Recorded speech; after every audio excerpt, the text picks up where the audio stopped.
বিসমিল্লাহির রহমানির রহিম। আসসালামু আলাইকুম। আজকের কথা বলার বিষয় হচ্ছে একটি মাছ। আমরা মাছ খুব পছন্দ করি, মাছ সবসময় খেয়ে থাকি। মাছ আমাদের প্রোটিনের চাহিদা পূরণ করে, অর্থাৎ মাছ আমাদের আমিষের চাহিদা পূরণ করে। আমাদের শরীরের প্রয়োজনে, শরীরের অ্যান্টিবডি গঠনের উদ্দেশ্যে আমরা মাছ খেয়ে থাকি, কিন্তু সব মাছ আমাদের খাওয়া উচিত নয়।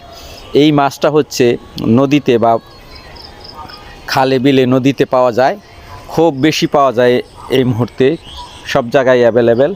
এই মাছটা খুব বিষাক্ত। এই স্বাস্থ্যবিদদের মতে এই মাছটা মোটেও খাওয়া উচিত না।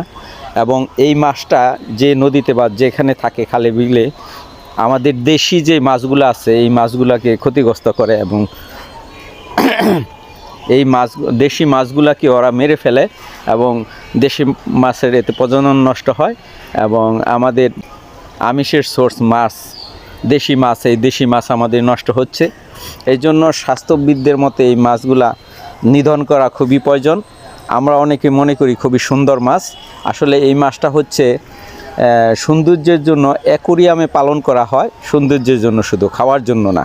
এই মাছটা মোটেও খাওয়া উচিত নয়। যাদের সামনে পড়ে বা যারা মনে করেন যে মাছটা খাবো, মোটেও খাবেন না। এই মাছটা শরীরের জন্য ক্ষতিকর, এই মাছটা খাওয়া উচিত না। এটা আমার কথা না, এটা স্বাস্থ্যবিদদের কথা, মৎস্য বিজ্ঞানী অর্থাৎ মাছ বিজ্ঞানীদের কথা।